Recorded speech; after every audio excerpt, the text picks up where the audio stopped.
Dream of the Red Chamber Chapter 92.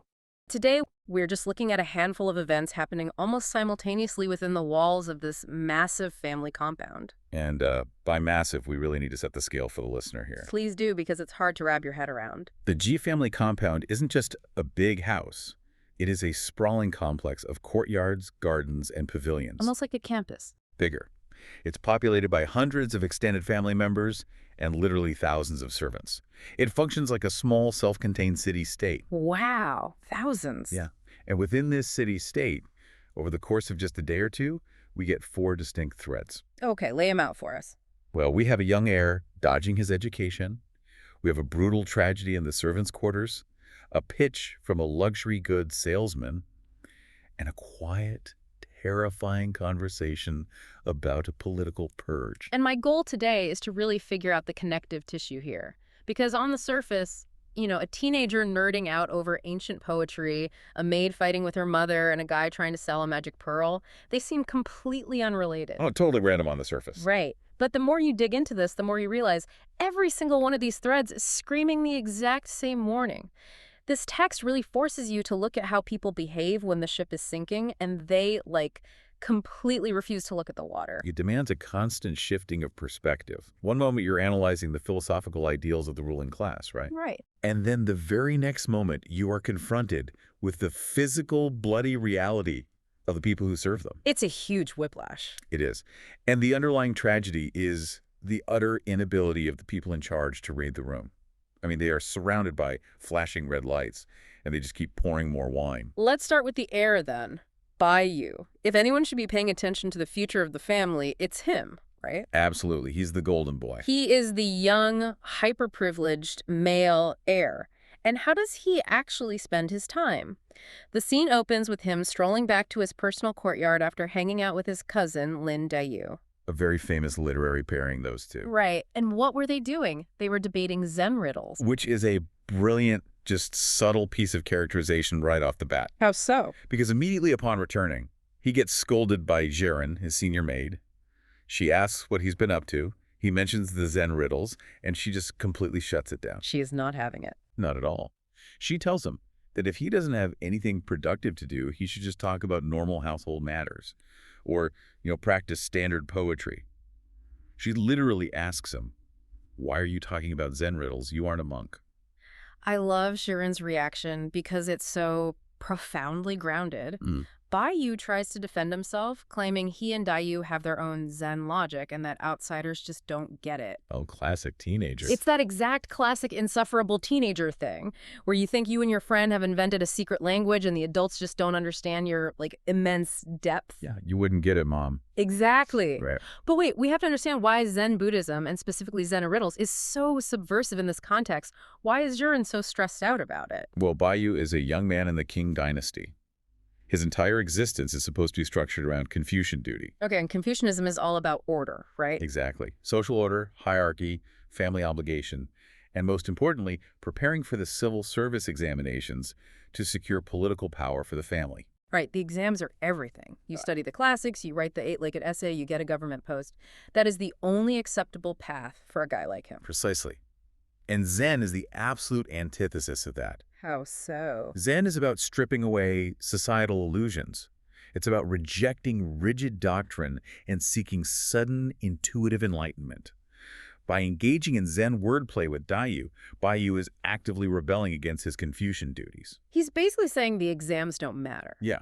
He's retreating into this hyper-intellectual, highly insulated world of esoteric thought. Right. Zirin isn't just annoyed that he's being weird. Right. She is genuinely terrified because he's ignoring the very real, brutal expectations placed on him as the male heir. Because her survival is tied directly to his success, right? Yeah. If he fails to become a powerful official, the entire household, including the maids, goes down with him. Yep, they are tethered to him. So she tells him to stop confusing everyone and act his age. But Bai-Yu is just a professional at dodging responsibility. And this brings us to the core of this opening sequence.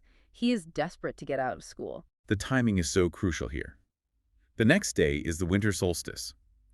Grandmother Jia, who is the ultimate matriarch of the family, is hosting a gathering to, quote-unquote, disperse the cold. Right, it's a big festival day. Yeah. And Bai-Yu has already gone to the family school and preemptively asked the tutor for a day off. but he's still really anxious about it. Why is he anxious if the teacher said yes? Because he is terrified that his father, Xifeng, will find out. His father represents the strict, punishing force of Confucian expectation. Bayu's worried his dad will accuse him of slacking off. Look at the dynamic in his room when he brings this up. Jiren, playing the role of the responsible surrogate mother, tries to guilt him. She points out that another young relative in the family, Brother Lan, is up late studying. Always the comparison to the better student. Right. She says he's writing essays until the fourth watch of the night. Think about that pressure. The fourth watch is roughly 1:00 to 3:00 a.m. It's an insane schedule. That is the level of grind expected of these boys. Ziren warns Bayu that if he falls behind, he's going to face the wrath of the family. But Jiren's voice of reason is immediately undercut by another maid, Shay. Oh, Shay. Yeah, Shay represents the coddling, insulated environment that allows Bayu to avoid reality. She essentially says, look, it's freezing outside. You already asked the teacher for the day off. Just stay home and let's enjoy the festival. Shayu is the ultimate enabler. Jiren actually gets mad at her, accusing Shayu of just wanting Bayu around so she has someone to play with. Which is probably true. It totally is. It paints this fascinating picture of Bayu's environment. He is trapped between the crushing life or death pressure of the patriarchal exam system and this soft, comfortable, feminine inner world that constantly gives him an escape hatch. And the escape hatch opens right on cue. A messenger arrives from grandmother Jia. The matriarch steps in. Yes, she officially excuses him from school so he can attend the gathering. He has successfully utilized the matriarch's indulgence to bypass the patriarch's discipline. He's thrilled. But hold on, because this is where the irony gets so thick you can cut it with a knife.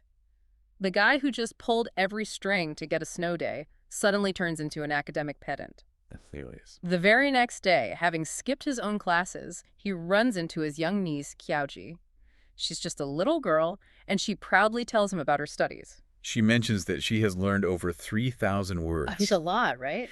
In the context of classical Chinese education, recognizing 3,000 characters is a massive milestone. Right. It moves a student from basic literacy to the actual ability to functionally read texts. And she tells him what she's reading. It's not light fiction. She is studying the classic of filial piety for girls and the biographies of exemplary women. Heavy, moralistic texts. Very. Now, instead of just giving her a high five, Bayu launches into this massive encyclopedic lecture. He asks her if she actually understands what she's reading and then proceeds to unload a barrage of historical name-dropping that is, frankly, staggering. He categorizes women from antiquity with this obsessive curatorial detail. He starts with talented women, right? Cao Dagu, who is Ban Zhao, the first female Chinese historian. Wow. Yeah, and Ban Jiu, a scholar and poet. Shi Dayun, famous for her philosophical debates.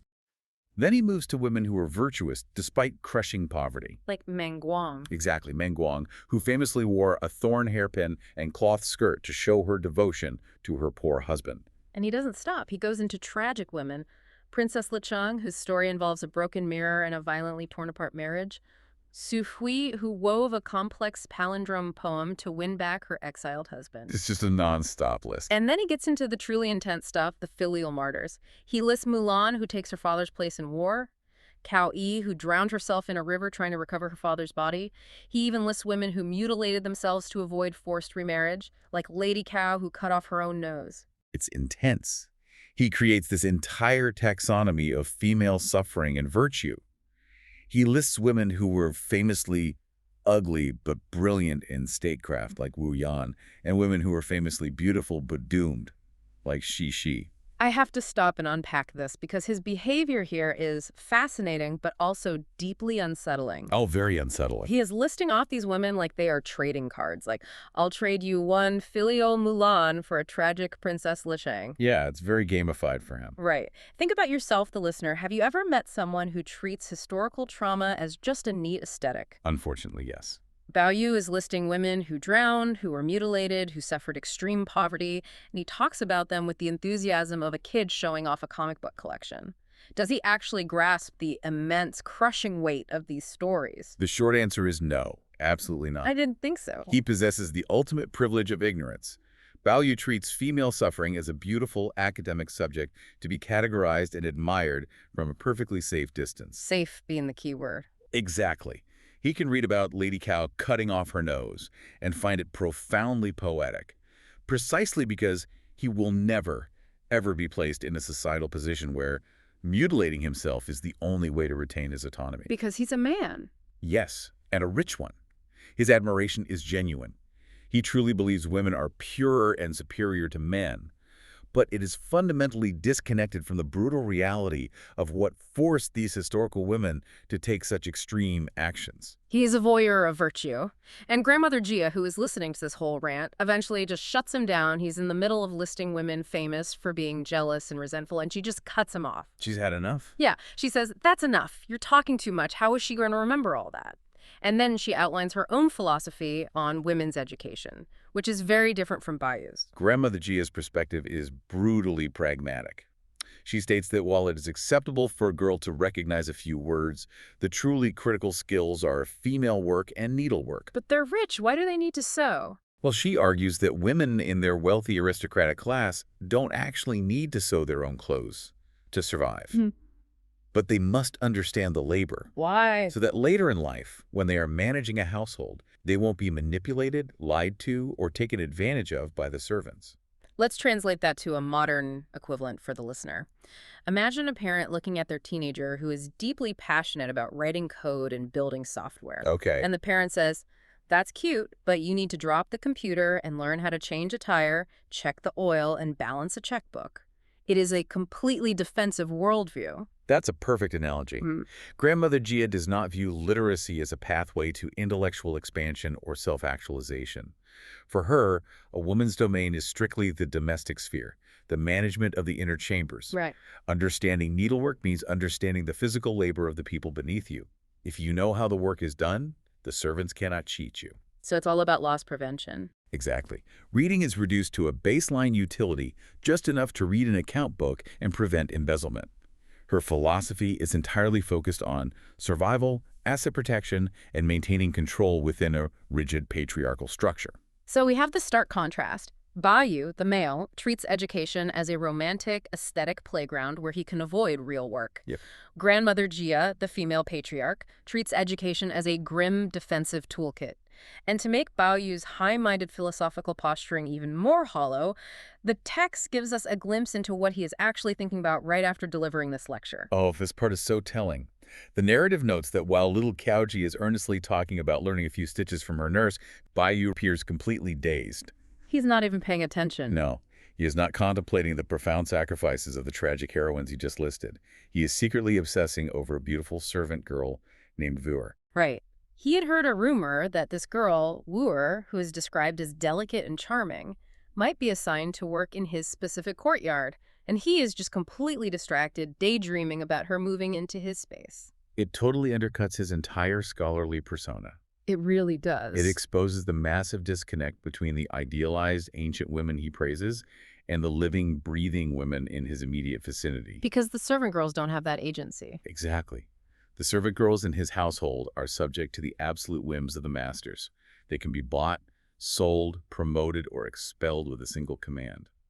Bayou romanticizes the extreme agency of historical women, but he passively benefits from a system that denies that exact agency to the women around him. He wants Wuer in his courtyard not as an intellectual equal, but as an aesthetic object to be possessed. Right.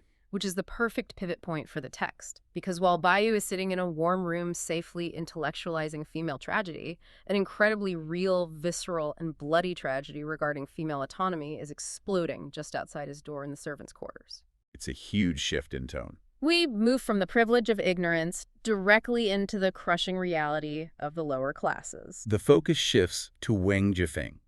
She is the razor-sharp, fiercely intelligent manager of the Jia household, the powerful lady of the house who is running late for a very important meeting with the family matriarch, Lady Jia. Right, and she's delayed because she gets intercepted by a messenger. Yeah, and this messenger operates like this sudden tether, pulling us down from the pristine, wealthy drawing rooms straight into the messy, desperate reality of the servants' quarters. Because the messenger is there on behalf of the mother of a young girl named Siki. Right. And to understand why this messenger is so panicked, you really have to realize that Siki has just lost absolutely everything. Like her whole world has collapsed? Exactly. The text gives us the backstory here. Siki was recently caught with contraband inside the grand house. Oh, wow. Yeah, essentially the ruling family found evidence of her secret affair with her cousin. And because of this massive scandal, she was disgraced, stripped of her position, and banished back to her mother's house. Which, if we think about this like a massive corporate machine, isn't just getting fired. Like, the aristocratic household is the only economy that matters here. It's the only game in town. Right. So getting dismissed for a scandal means your resume is burned, your reputation is totally destroyed, and your livelihood is gone. Completely gone. So Siki has been sitting at her mother's house, crying all day, facing total ruin, and then the door opens. And it's the cousin. Oh, boy. The very boy whose actions led to her absolute downfall. He just walks right into her mother's house. I can only imagine the temperature in that room. I mean, the mother is completely furious, and understandably so, right? She blames this boy for destroying her daughter's entire life. Oh, absolutely. And she doesn't just yell, she physically attacks him. Wait, she actually goes after him? Yeah, she grabs him, trying to beat him, pouring out all this rage. And the cousin, he does nothing. Nothing at all. He just stands there. He looks completely terrified, offering zero defense and zero help. Wow. But the commotion draws Siki out, doesn't it? It does. And this is where the text gives us a remarkable, complicated display of defiance. Siki bursts into the room, but she doesn't come in as, weeping, lovesick victim who just wants everyone to get along. Right. Her dialogue is incredibly sharp here. Very sharp. She actively defends him, but she makes sure to tell her mother that she actually hates him. Wait, she defends him while saying she hates him? Yeah. She explicitly states she hates him for being a coward, for lacking the courage to take responsibility, and for fleeing when they were discovered. Oh. But then she pivots. She says, "I took a false step and fell for him, but I am his person now." That's a profound declaration. It really is. In a society that affords a servant girl almost no legal or social autonomy, she declares that a woman only gets one man, and she will never, under any circumstances, give herself to another. I have to admit, when I first read this part, I was so frustrated with her. Really? How come? Well, why on earth is she defending a guy who literally ran away and let her take the fall? To use a modern analogy, it feels like she is taking the ultimate life-in-prison plea deal to protect an accomplice. Right. But the accomplice is standing right next to her in the courtroom, totally silent, just watching her go down for it. Like, why fall on your sword for someone that useless? Yeah. Well, if we look closely at her social standing, she isn't necessarily defending his character. Okay. Think about it. She has been stripped of her job, her reputation, her future prospects.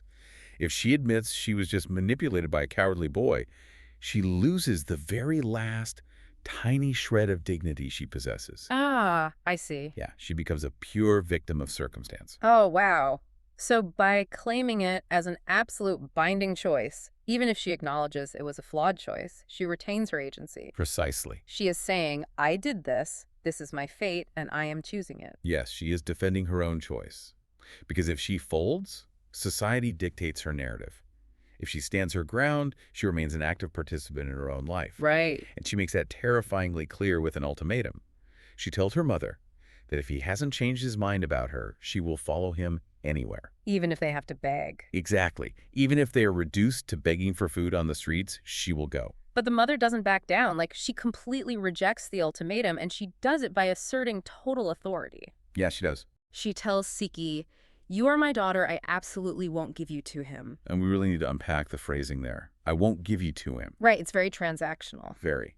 The mother isn't just voicing parental disapproval here. In this specific societal structure, she has absolute legal and economic control over her daughter. Because a dismissed servant girl has zero property and zero legal rights. Zero. The mother literally views Siki as an asset to be controlled, traded, or withheld. So when the mother says no, there is no appellate court. There is no running away in the middle of the night. Her mother's word is like a physical wall trapping her in that room. That's a great way to put it. Which makes Siki's next move incredibly bleak, but logically completely devastating. If her mother views her as a physical asset, Smashing her own head against the stone wall is a way of permanently bankrupting her mother's leverage. yes, That's a brilliant way to frame it. Siki's own life is the literal only currency she has left. By ending it, she bypasses the entire legal and familial system. She makes the ultimate undeniable choice that neither her mother nor society can overrule. And what gets me is the text doesn't romanticize this at all. There is no soaring music, no final dramatic monologue where she gasps out her love. No, it's incredibly blunt. It happens in a split second. She turns, smashes her head into the wall, bleeds profusely, and dies immediately. Just like that. The suddenness of it is staggering. And obviously it leaves the mother completely hysterical. She is screaming over her daughter's body, turning to the cousin, and demanding that he pay with his own life. Right. And here is where the narrative gives us a massive case of whiplash. While the mother is wailing over the blood on the floor, the cousin suddenly isn't scared anymore. He calmly tells them not to panic. Which is an insane thing to say in that moment. Insane. And then he drops a bombshell. He says he hadn't just been running away. He had actually been out making a fortune, and he came back specifically to get Siki. And he proves it right. Yeah, to prove it, he reaches into his jacket and pulls out a box overflowing with gold and pearl jewelry. And this introduces a deeply, deeply cynical twist. It really does. Because the moment the mother sees the gold, her entire demeanor fundamentally changes. I mean, standing inches away from her daughter's freshly dead body, she immediately softens. It's disgusting. She looks at the cousin and actually asks, "If you had this, why didn't you say anything?" I couldn't believe what I was reading. Her daughter's blood is literally pooling on the floor, and the mother is suddenly in negotiation mode because shiny objects appeared. It is incredibly dark. It's so dark. But that sudden greedy pivot from the mother is exactly the validation the cousin was looking for. It exposes why he stayed silent, and it reveals his deeply twisted philosophy about the world. He actually explains his logic to the mother, and honestly, this part made my blood boil. Oh, I'm sure. It's tough to read. He calmly states that he believes women are inherently fickle. The text translates his phrasing to water nature, willow flowers. Yeah, it's a very specific metaphor. It implies that a woman's affection easily drifts, blowing whichever way the wind or the current takes it. So he just assumes the worst. Right. He operates under this deeply ingrained paranoia that any affection directed at him is purely transactional. So his defense is, if he had walked into the house and immediately shown the money, he would have always assumed Siki only wanted him for his wealth. He would never have known if she actually loved him as a person. Or if she was just following the gold. Exactly. He needed absolute, irrefutable proof. And in his mind, the only way to get that proof was to watch how she behaved when all hope was lost. Think about the cruelty of that. He stood there, completely silent, watching the woman he supposedly loves fight her own mother. He watched her reputation be dragged through the mud. Yeah, he watched her be pushed to the absolute brink of despair, all as a sociological experiment. And the worst part is, he actually views the experiment as a success. He literally tells the mother, "Now I know she is true to the person," which is rare. It is the ultimate tragic irony. Like, he engineered a situation of absolute despair to test her loyalty. Right, he got the proof he wanted, but the parameters of his test were so extreme that they cornered Siki into killing herself. We see a watered-down version of this psychological impulse all the time today. Oh, absolutely. You look at the internet, and it is flooded with these toxic reality TV shows or TikTok trends where people set up elaborate, deceitful traps to test their partner's loyalty. Yeah, they hire actors to flirt with their significant other. Or create fake accounts to try and catch them in a lie, just to soothe their own deep-seated insecurities. The underlying paranoia is identical. It's the need to artificially manufacture a crisis just to see if your partner will abandon you. But the stakes here are fatal. He needed validation so badly that he let a domestic dispute escalate into a suicide. And once he has his twisted proof, once he knows for a fact she loved him and not the money, he just hands the entire box of gold and pearls over to the mother. Having paid off the mother, who is now totally distracted by the sudden wealth, he announces his next move. He states he is going out to buy a coffin to bury Siki. And the mother, clutching a box of pearls, just lets him walk right out the door. Which sets up the incredibly chilling second half of this tragedy. He goes out on his errand, but when he comes back, the mother is confused because he doesn't bring back one coffin. He brings back two. The mother asks him why he needs two, and he just smiles at her and says, "One isn't enough, we need two." And the physical actions described in the text here are deliberately slow and meticulous. Terrifyingly meticulous. I mean, he doesn't cry. There is no wailing. He gently cleans Siki's body. He prepares her for burial. Right. And then, when the mother is looking away, he calmly takes out a small knife, slits his own throat, and dies right there next to her. It's so striking. Think about how we are conditioned to process trauma and grief. Right. Usually it's very Yeah. chaotic. Exactly. If you walk into a devastating situation, you expect loud, performative devastation.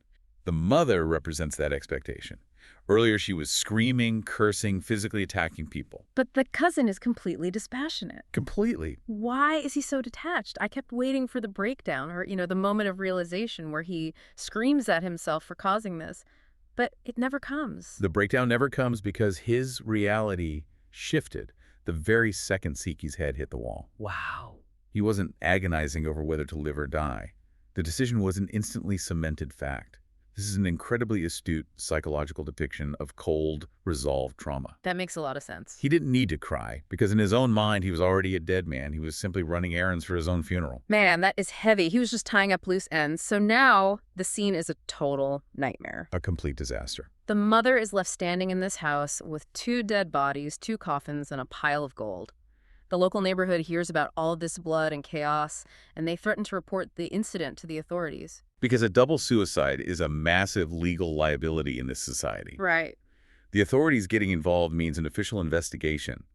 That could easily lead to the gold being confiscated or the mother being held legally responsible for the deaths occurring in her home. She is terrified of losing her newfound wealth and her freedom. Which brings us all the way back to the very first scene. The mother is desperate to avoid an investigation, so she sends a messenger to beg Fengji, the powerful COO of the aristocratic family, to intervene and smooth things over with the law. Because Fengji is the ultimate authority here. No, completely.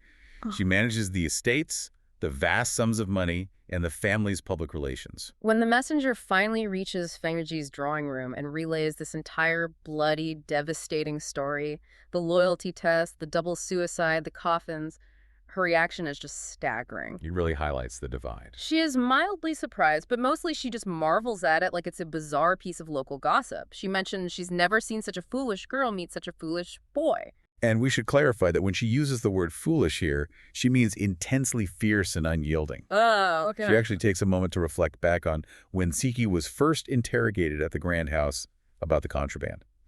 Fengji remembers that Siki acted completely unfazed during the questioning. Right. At the time, Fengji assumed it was just stubborn denial. Now, hearing about the violent suicide, she realizes it was genuine, hardened resolve all along. She acknowledges how intense Siki was, but then comes the ultimate gut punch. Yeah. After hearing about a mother's monstrous greed, a deadly psychological test, and 2 teenagers dying in pools of their own blood, Fengji's final verdict is basically, I don't have time for this nonsense. She explicitly states she does not have the time to manage their idle affairs. She treats it like a clerical error. She adds, since it's pitiful, fine. And she casually agrees to tell her husband to have one of their servants, a guy named Wang, settle it with the local authorities.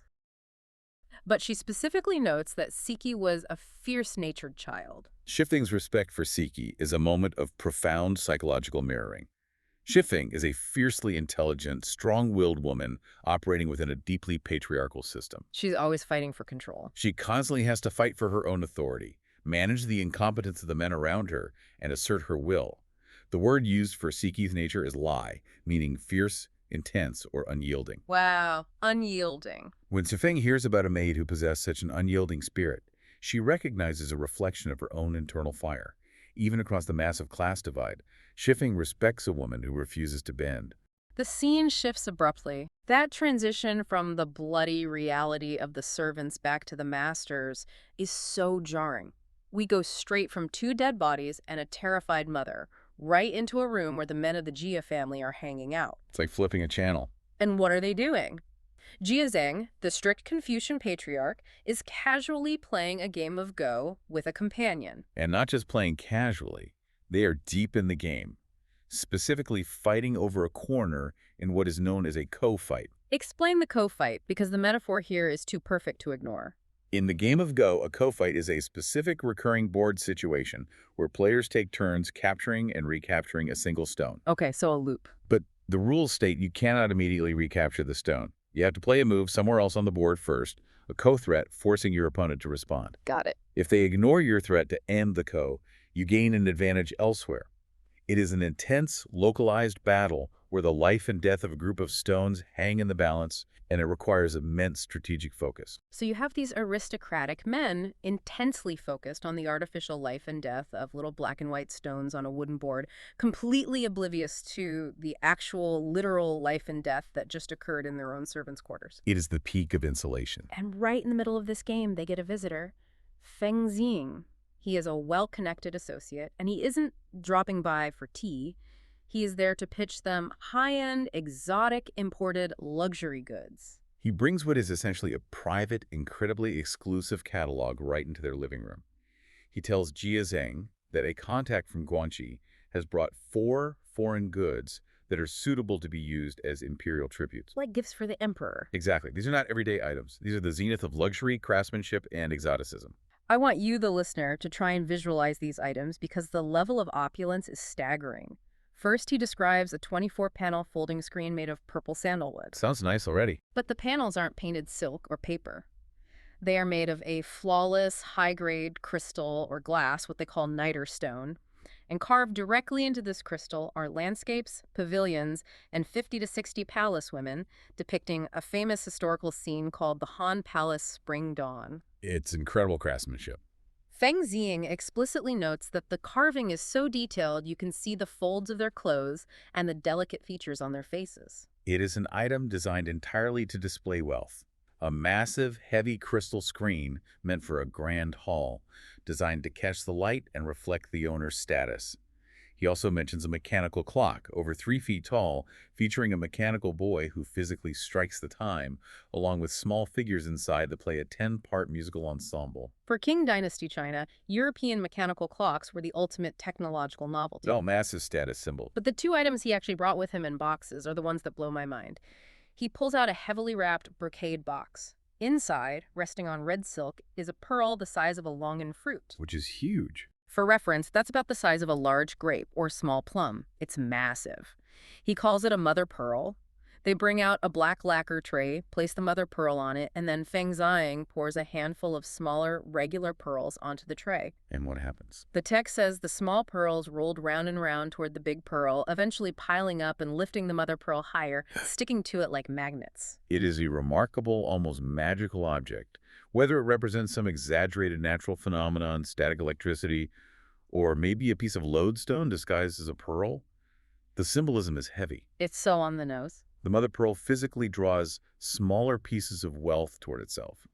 It is a perfect, tangible metaphor for the gravitational pull of capital. Wealth attracts more wealth. The center of power draws resources from the periphery. And the final item is the shark silk tent. It comes in a small rosewood box, folded so compactly it's less than 5 inches long and half an inch thick. You could put it in your pocket. But when they unfold it, layer by layer, it covers the entire table and would require a high-ceilinged room to fully deploy. It's woven from mythical shark silk, designed specifically for the summer heat. It's perfectly transparent, incredibly light, and completely repels mosquitoes and flies. These items represent the absolute pinnacle of consumption. They are foreign, they are mechanically or naturally miraculous, and they are entirely unnecessary for daily survival. Pure status. They are status symbols, and Feng Xing explicitly mentions they are suitable for imperial tribute. This implies they are designed to be gifted upwards to the emperor or high-ranking officials to curry political favor, secure monopolies, or maintain standing. Which means they aren't cheap. No, the asking price reflects that specific high-stakes political utility. Feng Xing casually drops the price tag. 20,000 taels of silver, 10,000 for the pearl alone, 5,000 for the tent, and 5,000 for the screen and clock. That is a number we really need to put into context. Yes, we need to anchor this number. You can't just say 20,000 taels without explaining the weight of that. Earlier in the text, a standard maid's monthly salary was mentioned as a fraction of a single tael. Right. A peasant family could live for a year on a handful of taels. 20,000 taels is a staggering, unfathomable fortune. And this massive price tag is where the facade of the Jia family's wealth cracks wide open. Xifeng, upon hearing the price, immediately balks. He says, "Where would we get that kind of money?" He knows they don't have it. But because of face, he sends the items inside for grandmother Jia and the women of the inner chambers to look at, just in case they want them. Jia, who acts as the family's financial fixer, presents the items to Wang, Xifeng, and the other women, and Xifeng's response is a dose of pure economic realism. This is where I start cheering for Xifeng. I look at Feng Xing like an extremely high-end, smooth-talking QVC salesman who has just knocked on the door of people who drive luxury cars but are secretly maxing out all their credit cards. That's exactly what this is. Jia kind of wants to buy the stuff. He likes playing the big shot. He likes the prestige of the items. But Xifeng looks at them and immediately shuts the whole thing down. She delivers this sharp, cold financial warning. She looks at the items and says, the items are naturally good, but where is there this kind of idle money?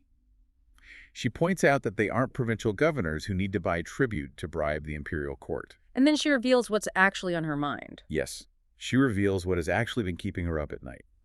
She says she has been thinking for years that a family like theirs must invest in unshakable foundations. And she lists exactly what those foundations are: sacrificial lands, charity estates, and grave houses. She says that way, when descendants encounter unlucky events or disasters, they will still have a foundation and won't be completely wiped out. We have to unpack the economics and the legal realities of the Qing dynasty aristocratic class to understand why she says this. The Jia family is incredibly asset-rich. They have a massive mansion, warehouses full of antiques, hundreds of servants, and immense social standing. But they don't have cash. They are severely lacking in liquid cash. They are burning through their reserves, sometimes literally pawning off family heirlooms just to maintain the daily appearance of their status. They are living paycheck to paycheck, but the paycheck is just selling off the family silver. Exactly. And Xifeng's specific strategy regarding grave houses or charity estates is brilliantly pragmatic. In this era, the emperor held absolute power. If a noble family fell out of political favor or was caught in a factional dispute, the emperor could order their estate raided and all their assets confiscated by the state. And that happened a lot, right? This happened frequently. It was the ultimate financial reset button for the crown. But wait, how do grave houses protect against an imperial raid? If the emperor wants your stuff, doesn't he just take it? There was a massive legal and cultural loophole.